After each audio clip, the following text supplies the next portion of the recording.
Imagine your house sitting. You've locked the doors, you put the kids to bed. Right. You're just sitting there eating mac and cheese in front of the TV. You did everything right.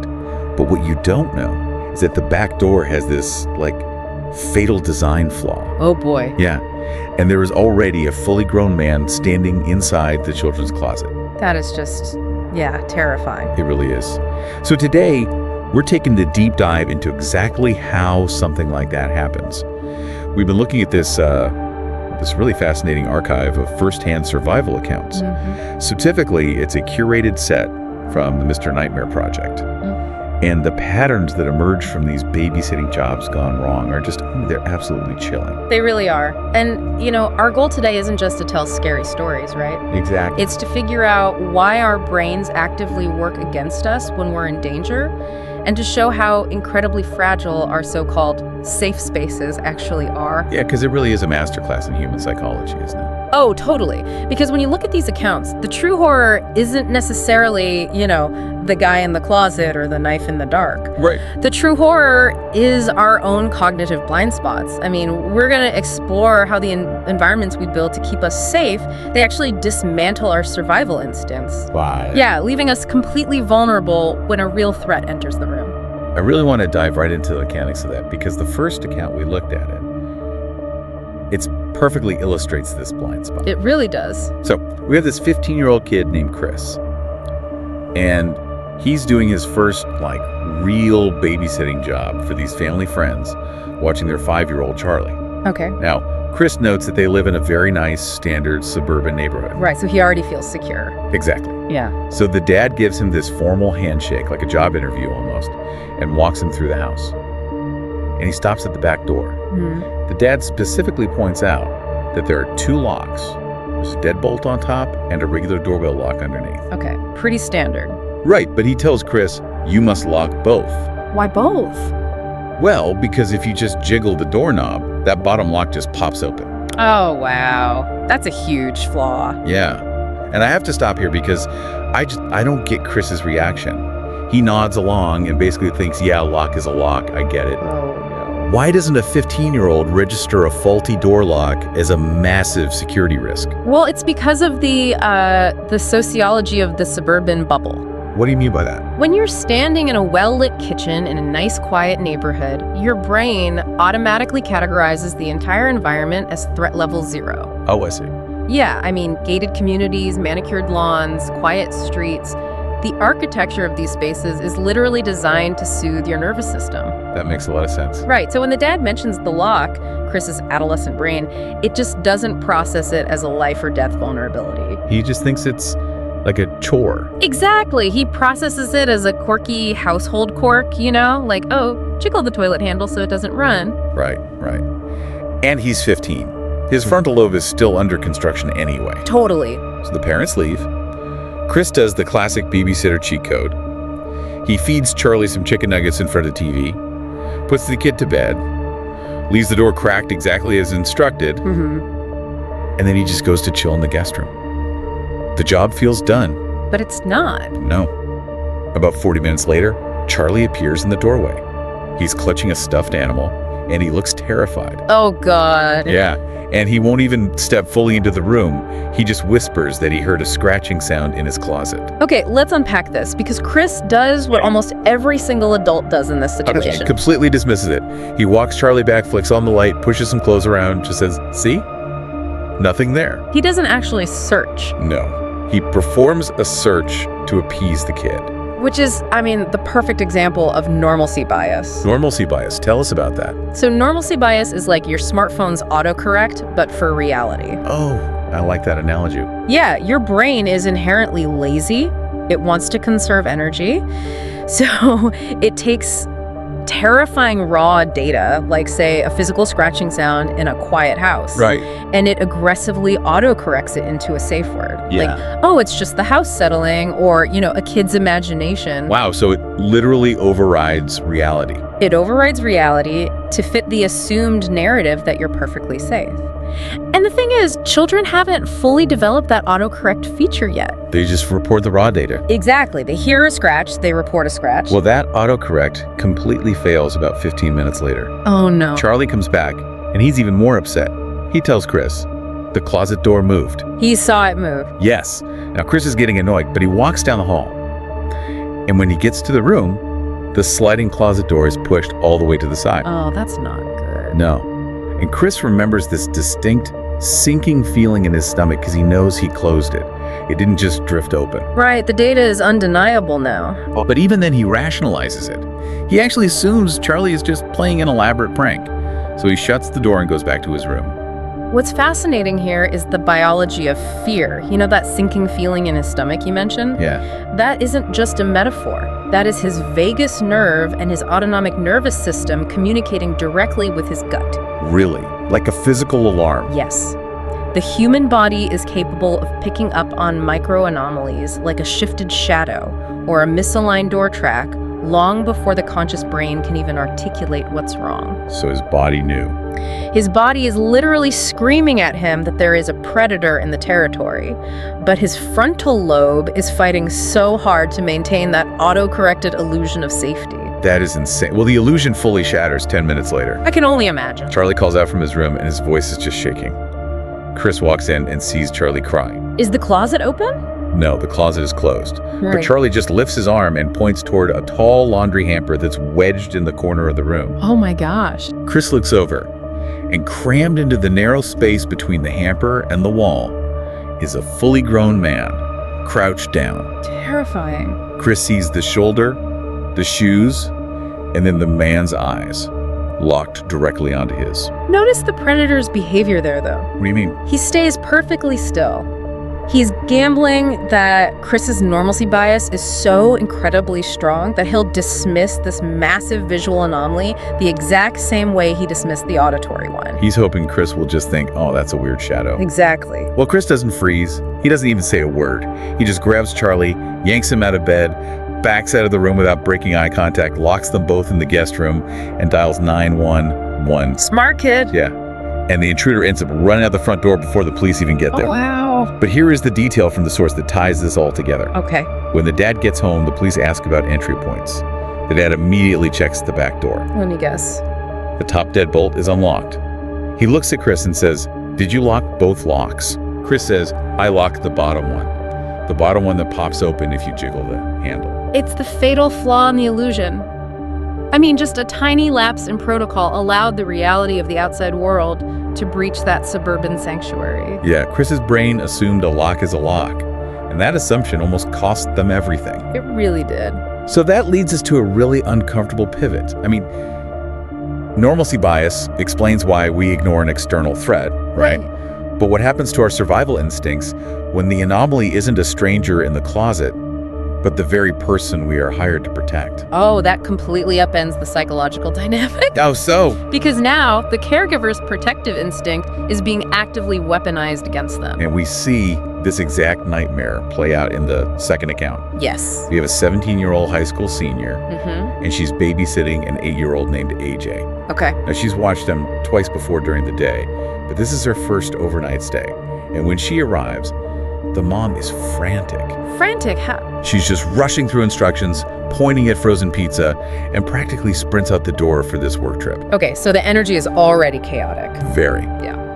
And AJ is usually just this quiet, loner kid who plays Grand Theft Auto near hours and ignores her. Pretty typical for that age. Right. But tonight, there is a distinct shift. When the sitter calls him down for dinner, he gives her this look of intense, radiating hostility, like he's furious she's there. Which is a massive deviation from his baseline. Yeah, exactly. I mean, kids can be moody, sure, but overt hostility toward an authority figure they usually just ignore. That's a major red flag that the emotional temperature of the environment has fundamentally changed. Well, it gets creepier. Later on, the setter is hanging out in the guest room. She's got the door half open. She's talking to her friend Bree on the phone. Mm-hmm. She gets that prickle on the back of her neck, that autonomic alarm you mentioned earlier. Right, the vagus nerve. She looks up and sees AJ's face slowly pulling back out of view from the crack in the door.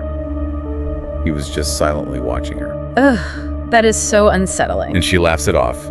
She figures he's just being a weird, nosy 8-year-old. She calls out to him, gets no response, and just hears him walk away. Again, she is auto-correcting the threat. Because he's a kid. Exactly. Because he is an 8-year-old child, Her brain categorizes the behavior as innocent curiosity rather than predatory surveillance. Predatory surveillance. That's a chilling way to put it. Well, society conditions us to view children exclusively as innocents, to be protected, Right. It makes it incredibly difficult for a caregiver to even conceptualize a child as an aggressor. Well, that conceptualization hits her like a freight train at around 11 p.m. What happened? She wakes up in the pitch black. She feels a physical presence in the room. Oh, no. She scrambles to hit the lamp on the nightstand, and the light reveals AJ standing perfectly still at the foot of her bed. He's just standing there. Just standing there. And both of his hands are hidden behind his back. The sitter describes his expression as this terrifying mix of annoyance, but also deep fear and regret over what he's about to do. He's conflicted. Yeah, and he won't say a word. She finally gets out of bed, grabs his arm, turns him around, and sees that he is gripping a massive kitchen knife. Oh my gosh, wait, a kitchen knife? A huge one. At that moment, the element of surprise is completely gone. Yeah. He's cornered, standing there with a lethal weapon, trapped between some dark impulse and the reality of a conscious victim waking up. So she screams at him to get out, shoves him into the hallway, and locks the door. Good. And here's where it gets really interesting. She immediately calls his mother, hands shaking, expecting the mom to be confused or ask if she was dreaming. Sure, that would be the normal reaction. But the mom doesn't. There's this long silence on the line, and the mom's voice just drops. She sounds horrified, yes, but not entirely surprised. Oh. It was the reaction of someone whose worst fear had just been confirmed. That silence on the phone tells you everything you need to know about the ecosystem of that household. Okay, hold on. I have to push back here for a second. Go ahead. I really struggle to view an 8-year-old with a knife as some calculated mastermind predator. Isn't the real horror here, isn't the real villain the mom? How do you mean? I mean, she essentially tossed this 17-year-old a live grenade, pulled the pin, and drove out of town. Your pushback hits the exact core of the issue. Really? Yes, the child is the immediate physical threat in the room, absolutely. But the mother's willful omission of critical information is the true catalyst. All right. If we connect this to the bigger picture, look at the aftermath in the source text. Okay. The mother didn't argue. She didn't demand proof from the sitter. She immediately sent her ex-husband to retrieve the boy, and she sent the sitter's Venmo payment with this long, desperate apology. Which means she knew. Exactly. This is clearly a family dealing with a severe, likely escalating psychiatric crisis. The parents were probably so exhausted, so desperate for a break from their own nightmare, that they outsourced the danger. They outsourced it to a teenager. A teenager who had absolutely no idea she was stepping into a highly volatile environment. That's just so unfair. The sitter actually said she felt like she narrowly escaped becoming a true crime news article, and she never babysat again. I don't blame her. You think you're walking into a house to watch a kid play video games, but you're actually walking blindfolded into a family's darkest unspoken crisis. The illusion of safety in that house wasn't created by nice architecture like in the first story. Right. It was manufactured entirely by the parents' silence. That concept, the gap between what we believe is happening and the terrifying reality unfolding around us, it leads perfectly into our final account. I'm ready. What happens when your brain's autocorrect is forced to shut down because multiple people are experiencing the exact same impossible thing? The threshold of corroboration. You can dismiss your own senses as paranoia. It is vastly harder to dismiss the senses of 3 different people simultaneously. So we have a 21-year-old. She's watching her niece, Emma, who is 6, and her nephew, Lucas, who is 9. It's an overnight stay for her sister. Okay. The kids eat some leftover Chinese food, and they are tucked into bed upstairs by 9 p.m. The sitter is downstairs watching TV. Very normal evening. Right. But around 9:30, Emma appears on the upstairs balcony. She complains that the sitter had just stood in her doorway, whispering to her that everything was fine and to go to sleep. Oh no. The sitter is thoroughly confused. She says, "Emma, I've been on the couch. I haven't been upstairs." Right. So she walks Emma back to bed, checks the closet, looks under the bed, chalks it up to a vivid dream, and goes back downstairs. Assess, dismiss, return to baseline. Yep. It is the exact same routine Chris did with the scratching noise. But you can't dismiss it 20 minutes later, because Lucas comes downstairs. A 9-year-old? Yeah. And he claims the sitter just came into his room, stood silently by his dresser, stared at him in the dark, and then walked out without making a sound. Wow. Right. It's like getting 2 separate distress beacons from 2 different ships. You can't ignore the pattern anymore. It's a corroborated event happening in 2 different rooms. And pay attention to the escalation in the intruder's behavior here. Escalation. Yes. With Emma, it was a whisper. With Lucas, it was a silent, intimidating stare. Oh, you're right. The intruder is actively testing the environment. He is mapping the psychological boundaries of the children, while the primary caregiver is completely oblivious on the first floor. He's figuring out what he can get away with. Exactly. He is establishing control. Well, this is when the atmosphere in the house turns completely toxic. The sitter clicks off the TV. She notes that the sudden dead silence in the house literally made her ears ring. I know that exact feeling. Suddenly, there are rapid, heavy footsteps on the 2nd floor. Emma comes sprinting across the balcony and down the stairs, screaming for Uncle Dan. Yeah, she's crying, genuine panic tears. She says the sitter came back into her room and said goodnight again, but it wasn't her voice. Oh my gosh. The sitter runs to the kitchen, grabs a butcher knife, tells the kids to stay put and hide, and she marches up the stairs. Very brave. She peers into Emma's dark bedroom and softly whispers, hello. Hoping not to trigger a panic if she's somehow wrong. This raises an important question. What is the intent of this intruder? Because his response is deeply psychopathic. It really is. Out of the pitch black room, this bizarre, high-pitched voice, a voice that still clearly belongs to a grown man, responds to her whisper. What does he say? He says, aren't they just so special? Oh, that makes my skin crawl. The sitter's eyes adjust to the dark, and she realizes she is looking at a 6'4" man standing right next to the 6-year-old's bed. 6'4". A massive guy. The sheer freezing terror of that realization. She practically flies down the stairs, grabs the kids, tells them to forget their shoes, and they just sprint out the front door in their socks. Run! Do not look back! Well, she does look back. As they're running down the driveway, she looks back at the house.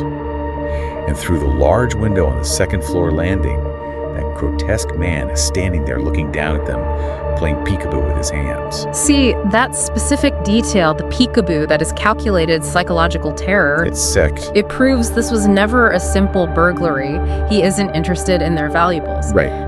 By mimicking the caregiver, whispering goodnight and playing nursery games, he is subverting the entire power dynamic of the sanctuary. He basically turned their home into a theatrical performance where he was the director. That is horrifying. Well, they make it to a neighbor's house and dial 911. But here's the part that creates lasting trauma for the sitter. The 911 operator explicitly orders her to stay locked inside the neighbor's house and not engage under any circumstances. Standard protocol, but hard to swallow. Very.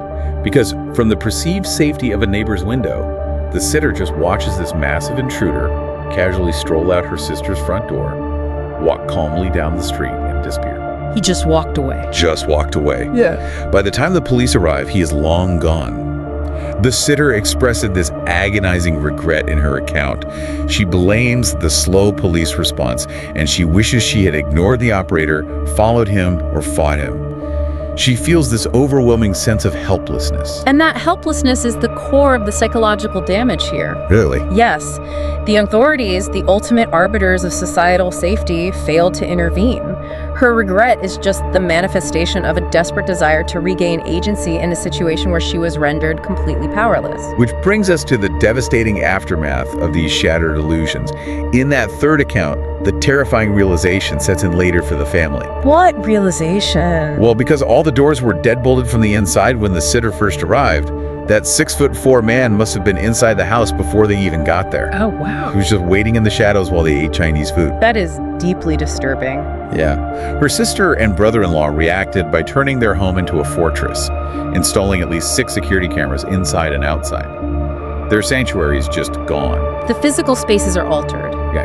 Locks are changed, cameras are mounted, but it's the psychological architecture that is permanently destroyed. You can't fix that with the camera. No. Once you realize the bubble can pop, you can never unknow it.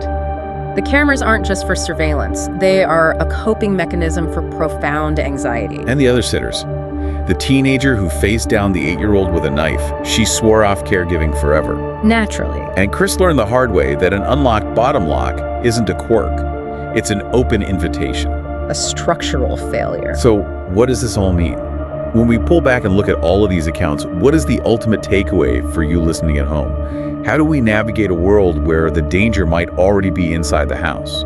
The ultimate takeaway isn't just a basic reminder to lock your doors. It is a fundamental lesson about the laziness of the human brain.